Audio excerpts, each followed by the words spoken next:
Gas अपने react course में अभी तक हम लोगों ने जितनी भी एप्लीकेशंस बनाई या तो उसमें हमने एपीआई का इस्तेमाल करा ही नहीं, या फिर अगर हमने उसमें एपीआई का इस्तेमाल करा भी तो वो एपीआई हमारी अपनी नहीं थी, वो एक एक्सटर्नल एपीआई थी। फॉर एग्जांपल हम लोगों ने न्यूज़ एपीआई का इस्तेमाल किया था। यहाँ पर हम लोग क्या करेंगे कि अब अपनी एपीआई को खुद बनाएंगे, अपना डेटाबेस खुद बनाएंगे, अपने डेटा को अपने डेटाबेस में स्टोर करेंगे और वहाँ से अपनी एप्लीकेशंस को बिल्ड करना स्टार्ट करेंगे रिएक्ट के साथ।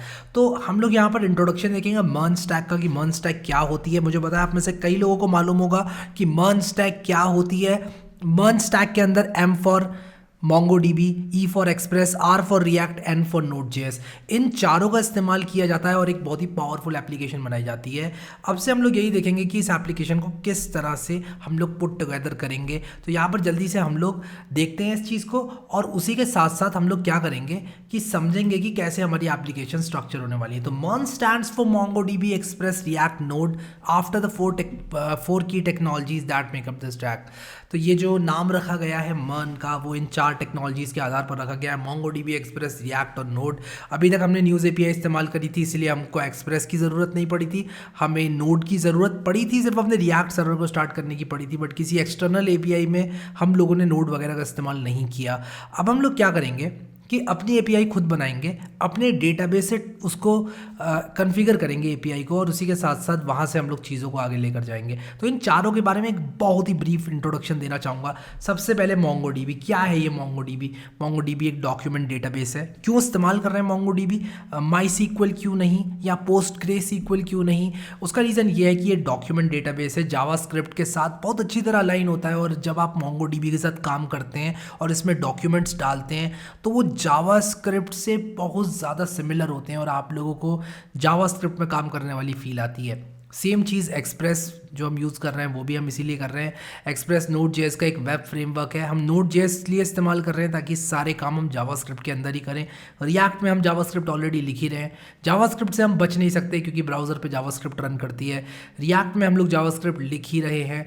Express.js जो है वो हमारी यहाँ पर Node.js की वेब फ्रेमवर्क है जो कि हम इस्तेमाल कर रहे हैं और Node.js हमारा प्रीमियर जावास्क्रिप्ट वेब सर्वर है ही, जो कि हम रिएक्ट के साथ तो इस्तेमाल कर ही रहे थे, लेकिन हम लोग इसको एक्सप्रेस एपीआईज बनाते वक्त जब हम अपनी एपीआईज वगैरह को रन करेंगे तो इसको इस्तेमाल करेंगे। तो ये चार चीज़ें हैं जो कि आप लोगों को पता होनी चाहिए मर्न स्टैक के बारे में। अब यहाँ पर एक बात आप लोगों को और बताना चाहूँगा कि मर्न स्टैक के साथ साथ मीन स्टैक भी होती है जिसमें रिएक्ट की जगह पर एंगुलर को इस्तेमाल किया जाता है। मर्न स्टैक भी होती है। मर्न स्टैक क्या होती है?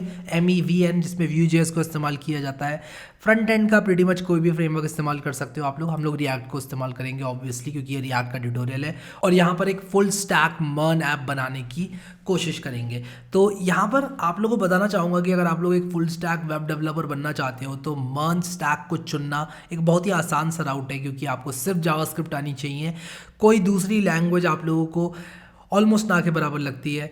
CSS, HTML ये सब चीज़ें डेफिनेटली आप लोग को आनी चाहिए, बट अगेन आप लोग सिर्फ जावास्क्रिप्ट एक मेजर लैंग्वेज अपनी जावास्क्रिप्ट चुनकर सारा काम कर सकते हो, एक फुल स्टैक वेब डेवलपर बन सकते हो। How cool is that? तो यहाँ पर आप लोग को एक बेसिक आइडिया तो लग ही गया है कि किस तरह से रिएक्ट एप्लीकेशंस को बनाना है। हमने यहाँ पर रिएक्ट को इस्तेमाल किया सबसे पहले टेक्स्ट ट्यूटल्स को बनाने के लिए, उसके बाद हम लोगों ने रिएक्ट को इस्तेमाल किया न्यूज़ एपीआई से किस तरह से डेटा फेच करके न्यूज़ मंकी बनाना है, ये देखा हमने। तो आप लोग को ये तो पता है कि फ्रंट एंड पे हम रिएक्ट यूज़ करेंगे और बैक एंड एपीआईज का इस्तेमाल करेंगे। यहाँ पर हम लोग क्या करेंगे, एक्सप्रेस की सहायता से अपनी बैक एंड एपीआईज लिखेंगे। तो मैं यहाँ पर क्या करूँगा, एक्सप्रेस.js लिखूंगा और यहाँ पर जो मेरा एक्सप्रेस का Node.js का ये जो फ्रेमवर्क है ये मुझे मिल जाएगा। मैं npm इंस्टॉल एक्सप्रेस -- सेव करके एक्सप्रेस इंस्टॉल कर सकता हूँ। बेसिकली मैं करूँगा क्या, यहाँ पर अपने बैकएंड को अलग से मेंटेन करूँगा और जो मेरी क्रिएट रिएक्ट ऐप के अंदर रिएक्ट ऐप होती है उसको अलग से मेंटेन करूँगा।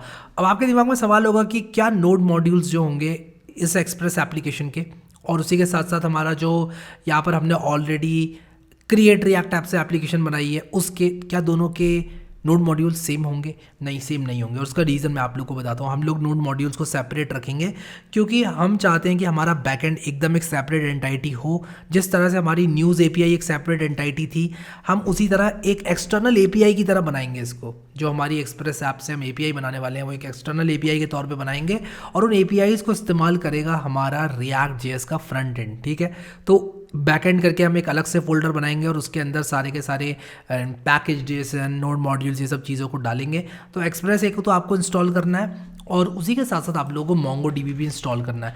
अब अगर आप लोग MongoDB में नए हैं तो मैं आप लोगों को यहाँ पर बताना चाहता हूँ कि ये एक बहुत ही पॉपुलर डेटाबेस है और बहुत ही आसान डेटाबेस है। इसके अंदर आप लोगों को कोई ज़्यादा कॉम्प्लेक्स चीज़ें आने की ज़रूरत नहीं है। कुछ ऐसा समझ लो कि आप जावास्क्रिप्ट ऑब्जेक्ट्स पटक सकते हो यहाँ पर किसी भी फॉर्मेट में आप डालते रहो, और यहाँ पर बस कलेक्शंस का एक कॉन्सेप्ट होता है और डेटाबेस का कॉन्सेप्ट होता है, इसके बारे में मैं आप लोगों को आगे बता दूंगा। बट अभी के लिए आप क्या कर सकते हो, इसको इंस्टॉल कर सकते हो। तो आपको करना क्या है कि इसको इंस्टॉल करने के लिए सॉफ्टवेयर में जाना है, यहाँ पर MongoDB की वेबसाइट में, और कम्युनिटी सर्वर पे जाना है। कम्युनिटी सर्वर क्या करेगा, Node.js आपके कंप्यूटर पे इंस्टॉल कर देगा। तो आप क्या करें कि ये जो करंट वर्जन है 5.0.2 अभी चल रहा है, मे बी फ्यूचर में कुछ और हो, तो आप करंट वर्जन को डाउनलोड करना, ठीक है। और वर्जन तो यार चेंज होते रहते हैं, तो इस बात की तो टेंशन ही मत लेना, वर्जन अगर कोई मेजर आ गया आपके टाइम पे तो ये मैं डाउनलोड कर रहा हूँ और मैं इसको रन करूँगा इंस्टॉल करने के लिए। तो मैं MongoDB को जो है यहाँ पर इंस्टॉल कर रहा हूँ। अब MongoDB एक एक्सटर्नल प्रोग्राम है जिसको आपको इंस्टॉल करना पड़ेगा, जो कि आपकी विंडोज़ मशीन में इंस्टॉल होगा। आइडियली आप जब अपनी ऐप्स को डिप्लॉय करोगे तो सर्वर पर इसको इंस्टॉल करोगे, बट अभी मैं विंडोज़ मशीन में इसलिए इंस्टॉल कर रहा हूँ क्योंकि मुझे डेवलपमेंट विंडो मशीन में ही करना है अपनी इस वाली। नेक्स्ट पे क्लिक करूँगा, सारे के सारे लाइसेंस एग्रीमेंट को मैं पढ़ लेता हूँ जल्दी से। तो everyone is permitted to copy for a fee, और नेक्स्ट पर क्लिक करता हूँ। और नेक्स्ट पर क्लिक करने के बाद यहाँ पर कंप्लीट पर क्लिक करूँगा, और उसी के साथ साथ यहाँ पर ये कह रहा है install MongoDB as a service. अगर आप लोग इसे एज अ सर्विस रन करोगे तो ये हमेशा रन होता रहेगा, तो हम यही चाहते हैं। नेक्स्ट पर क्लिक करेंगे, नेक्स्ट पर क्लिक करेंगे, इंस्टॉल पर क्लिक करेंगे, ठीक है। तो सारे के सारे डिफ़ॉल्ट ऑप्शंस को आपको चुनना है, और इसका थोड़ा सा वेट करते हैं इंस्टॉल होने तक का। अब आप लोग कहेंगे कि एक्सप्रेस के लिए भी कुछ डाउनलोड करना पड़ेगा मुझे। नहीं यार, ये एक पैकेज है। जब भी आप अपना बैकएंड वाला जो Node.js प्रोजेक्ट है उसको इनिशियलाइज़ करोगे npm init लिख कर, तब आप उसके अंदर यहाँ से इंस्टॉल कर लेना इसको, npm install express -save। और यहाँ पर जो है इसकी सारी की सारी गाइड्स हैं, इस पर हम आएंगे, देखेंगे कैसे काम करना है इस पर।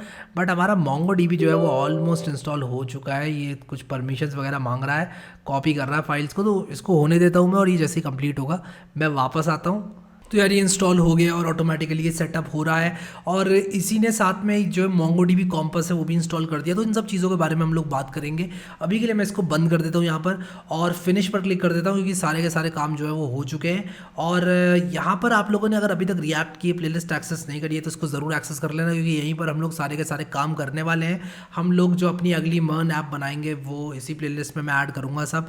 तो सारे के सारे वीडियोज़ अभी तक जो है वो यहीं पर मैंने ऐड करे हैं, और आने वाले वीडियोज़ भी इसी पर ऐड करूँगा। तो इसको ज़रूर यहाँ क्लिक करके सेव और यहाँ क्लिक करके बुकमार्क कर लेना। अभी के लिए इस वीडियो में इतना ही guys. Thank you so much guys for watching this video, and I will see you next time.